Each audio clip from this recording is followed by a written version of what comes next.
Okay, today we'll start with the 100 dresses. We have already started, students. So we'll continue with this.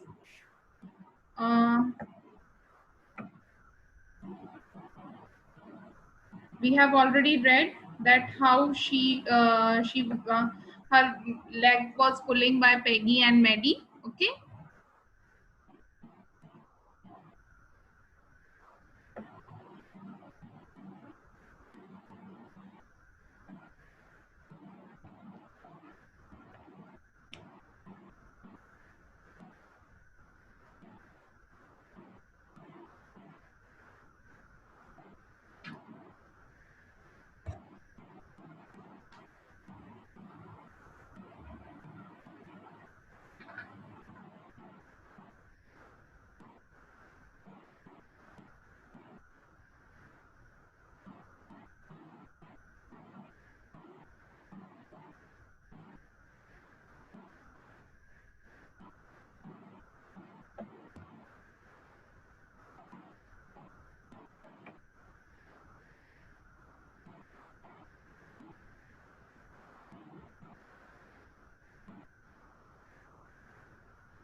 Today, even though they had been late to school, Mary was glad she had not had to make fun on Venda.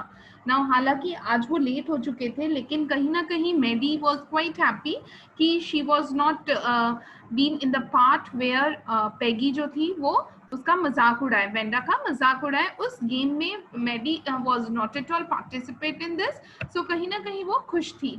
She worked her arithmetic problem absent-mindedly और वो अपना maths का काम करने बैठ गई. That is 8 times 8. Let's see. She wished she had the nerve to write Peggy a note because she knew she never would have the courage to speak right on the Peggy to say, "Hey Peg, let's talk Venda how many dresses she has." Now here one line has come, one phrase has been used, that is she never would have the courage and ये रहा, she had the nerve to write, यानी उसमें इतनी हिम्मत तो नहीं थी कि वो कह सके पैगी को कि हम लोग वेंडा को छोड़ देते हैं, क्या मतलब है उसके पास कितनी ड्रेसेस हैं, और उसके पास इतना करेज भी नहीं था. द नर्व टू राइट यानी कि उसने सोचा कि शायद वो लिखने के लिए वो करेज जुगाड़ कर सके, करेज को बाउंड कर सके. So what happened when she finished her arithmetic, she did start a note to Peggy, और as she decided कि वो पैगी को लिखेगी, क्योंकि बोलने की हिम्मत तो नहीं है, किसी तरीके से अपनी हिम्मत को जुगाड़ करके और collected all his courage and then she started writing a note to Peggy. Why she want to write a note to Peggy?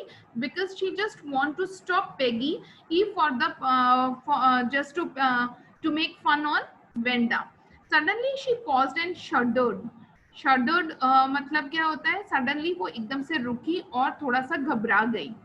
घबरा क्यों गई? शर्डर्ड यानी घबराना. She pictured herself in the school yard. अचानक से उसके सामने क्या आया कि वो खुद है स्कूल यार्ड में, द न्यू टारगेट. अब वेंडा की जगह वो अपने आप को अज्यूम कर रही है. Peggy might ask her where she got the dress that she had on. और उसके साथ क्या क्वेश्चंस पूछे जा रहे हैं, कौन से क्वेश्चंस पुट अप हो रहे हैं? पैगी उससे पूछ रही है कि जो ड्रेस तुमने पहन रखी है वो कहाँ से आई है. And Maddie would have to say it was on one of the Peggy's old one that Maddie's mother had tried to disguise with.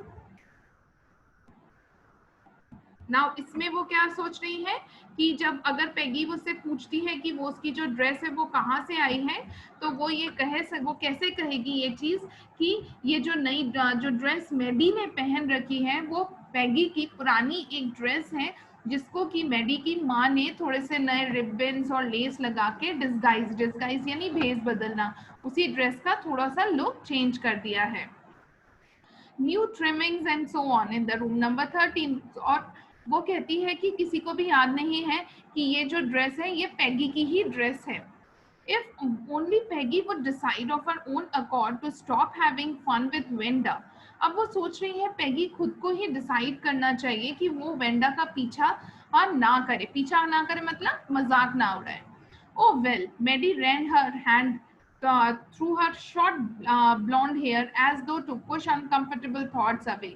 अब वो कहते हैं, राइटर यहाँ कहती है कि मैंडी का जो हेयर था वो ब्लॉन्ड था, थोड़ा सा गोल्डन कलर का था, और वो अपने सर को हिलाते हुए किस तरह से just she want her to come out from the thoughts, वो अपने आप को उस चीज से निकालना चाहती थी कि नहीं छोड़ दो, ये सारी चीजें छोड़ दो कि वेंडा के लिए क्या हो रहा है नहीं हो रहा है, let no need to get it decide what difference it make. ना वो अपने आप को ही कहती है क्या फर्क पड़ता है मुझे, वेंडा के पीछे कोई पड़े या ना पड़े, उसका मजाक उड़ाए या ना उड़ाए।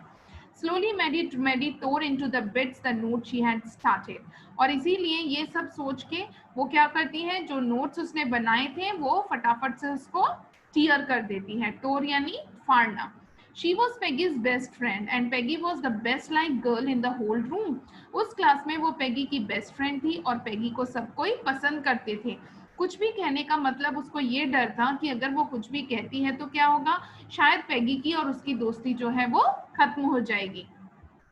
Peggy could not possibly do anything that was really wrong, she thought.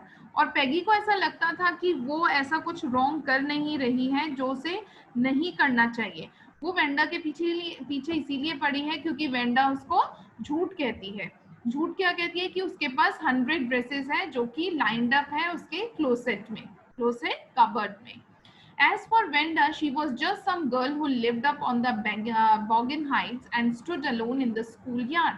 As for Venda, और जहाँ तक वेंडा का ख्याल है, वेंडा का सवाल है, वो कौन है, वो एक नॉर्मल लड़की है जो अकेली रहती है, अकेली स्कूल आती है और जो बॉगिन हाइट में रहती है। She scarcely ever said anything to anybody, would hardly कोई वर्ड किसी को कहती है।